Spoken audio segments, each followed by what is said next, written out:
నల్గొండ నుంచి మరిన్ని డీటెయిల్స్ శేఖర్ అందిస్తారు. శేఖర్, పోలింగ్ అప్డేట్స్ ఏంటి?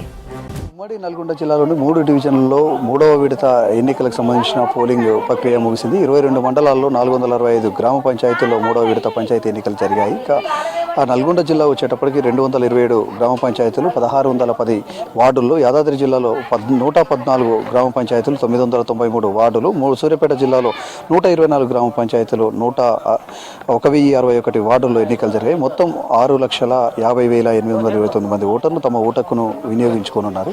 ఇప్పటికే ఉదయం 7 గంటలకు ప్రారంభమైన పోలింగ్ ప్రక్రియ ఇప్పుడు 1ంటికి ముగిసింది. దాదాపు 87% పూర్తయినట్లు కూడా అధికారులు చెప్పుకొస్తున్నారు. ఇక పూర్తి స్థాయిలో కొన్ని చోట్ల కొంతమంది ఓటర్లు ఉన్నారు. ఇతర ప్రాంతాల్లో ఉన్న వాళ్ళు, దూర ప్రాంతాల్లో ఉన్న వాళ్ళందరూ కూడా తమ ఓటుకు వినియోగించుకునేందుకు ఇప్పుడు క్యూ లైన్లో 1ంటి లోపు వచ్చిన వాళ్ళు ఎవరైతే ఉంటారో వాళ్ళందరినీ కూడా లోపలికి అలో చేశారు. మిగతా వాళ్ళందరినీ కూడా అంటే 1ంటి తర్వాత ఎవరైతే వస్తారో వాళ్ళందరినీ కూడా ఎవరికి లోపలికి అనుమతించలేదు. ఇప్పుడు ప్రస్తుతం అంకిరెడ్డి గూడెం ఇక్కడ మోడల్ పోలింగ్ స్టేషన్ వద్ద ఉన్నాం. ఇక్కడ ఆల్రెడీ గేటుకు లాకేస్తారు. ఎవరు కూడా లోపలికి రానివ్వలేదు. ఎవరైతే అభ్యర్థులు ఉంటారో అభ్యర్థులతో పాటు ఏజెంట్లు ఉంటారో ఆ ఏజెంట్ల సమక్షంలో మరికొద్దిసేపట్లో వార్డులకు సంబంధించిన ఓట్ల లెక్కింపు కార్యక్రమం మొదలవుతుంది. అయితే ఈసారి ఇక్కడ మాత్రం డిఫరెంట్గా మనం చూడవచ్చు. ఈ పోలింగ్కు సంబంధించి కావచ్చు చూస్తే మాత్రం 3వ విడతలో ఇక్కడ ఏదైతే చౌటుప్పల్ డివిజన్లో కొన్ని చోట్ల చూస్తే మాత్రం రాష్ట్ర స్థాయిలోనేమో వివిధ పార్టీలకు సంబంధించిన వాళ్ళ స్టాండ్ వేరుంటుంది. కానీ గ్రామ స్థాయికి వచ్చేటప్పటికి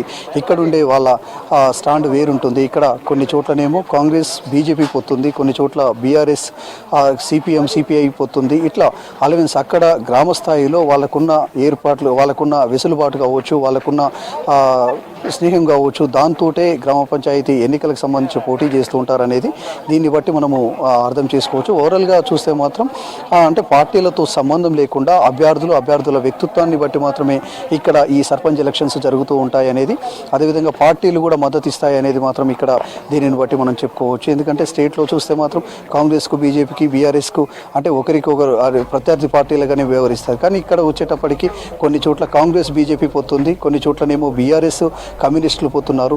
స్టేట్లో చూస్తేనేమో కాంగ్రెస్ తోటి కమ్యూనిస్టులు పొత్తుంటారు. సో ఎంత కూడా ఈక్వేషన్స్ గ్రామ స్థాయిలో ఇవేవి కూడా లేకుండా వాళ్ళు అక్కడ ఉండే అభ్యర్థులకు సంబంధించిన వెసులుబాటును బట్టి మాత్రమే ఎలక్షన్స్ ఈ 3 విడతలు జరిగినట్లు కూడా చెప్పుకోవచ్చు. ఇప్పటి వరకు చూస్తే మాత్రం 1వ విడత కావచ్చు, 2వ విడత కావచ్చు, 3వ విడత ఎక్కడ కూడా ఎలాంటి అవాంఛనీయ ఘటనలు చోటు చేసుకోకుండా ప్రశాంతమైన ఆ వాతావరణంలో ఈ ఎన్నికలు అయితే ముగిశాయి.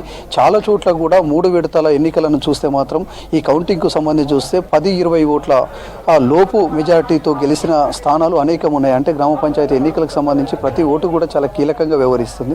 ప్రతి ఓటును కూడా వాళ్ళు అది కీలకంగా పరిగణిస్తారు. దాంతో ఇతర ప్రాంతాల్లో ఉన్న వాళ్ళు కావచ్చు, వృద్ధులు కావచ్చు, అసలు లేవలేని వాళ్ళు కావచ్చు, వాళ్ళందరినీ కూడా అవసరమైతే వెహికల్ అరేంజ్ చేసి వాళ్ళందరినీ తీసుకువచ్చి పోలింగ్ బూత్లో తమ ఓటు హక్కును వినియోగించుకునే విధంగా అభ్యర్థులే వాళ్ళకి సంబంధించిన ఎవరైతే కుటుంబ సభ్యులు కావచ్చు, వాళ్ళకి సంబంధించిన కార్యకర్తలు కావచ్చు, వాళ్ళందరూ కూడా తీసుకొచ్చి తమ ఓటు హక్కు వినియోగించుకునే విధంగా ఇక్కడ తీసుకొచ్చారు. దాంతో పోలింగ్ శాతం పెరిగిందని చెప్పుకోవచ్చు.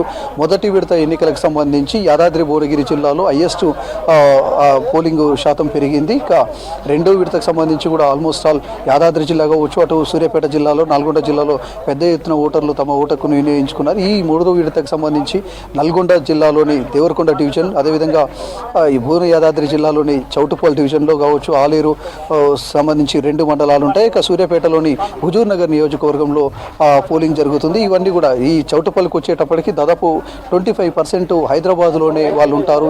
వివిధ జాబులు కావచ్చు అన్నిటి వల్ల అక్కడే ఉంటారు. ఇతర ప్రాంతాల్లో ఉన్న వాళ్ళని ప్రతి ఒక్కరిని కూడా తీసుకువచ్చి తమ ఓటు హక్కును వినియోగించుకునే విధంగా మాత్రం చేశారు. 3 విడతల ఎన్నికలకు సంబంధించి ఉమ్మడి నల్గొండ జిల్లాలో ఎలాంటి అవాంఛనీయ ఘటనలు చోటు చేసుకోకుండా ప్రశాంతమైన వాతావరణంలో ముగిసింది. ఇక మరికొద్దిసేపట్లో వార్డులకు సంబంధించిన కౌంటింగ్ ప్రక్రియ ప్రారంభమవుతుంది. ఆ తర్వాత సర్పంచ్కి సంబంధించిన ఓట్ల లెక్కింపు జరుగుతుంది. తర్వాత సర్పంచ్ని డిక్లేర్ చేసిన తర్వాత ఇక్కడ వార్డులు కనుక మెజారిటీ వస్తే మాత్రం వాళ్ళని ఉప సర్పంచ్గా కూడా ప్రకటించే అవకాశం ఉంటుంది. దానికి సంబంధించి గెలుపోవటంలకు సంబంధించి ఇప్పటికే ఒక క్లారిటీ అభ్యర్థులకు కూడా ఉండడంతో వాళ్ళంతా కూడా ఉన్నారు. కొంతమంది ఆతృతగా చూస్తున్న పరిస్థితి అయితే కనిపిస్తుంది.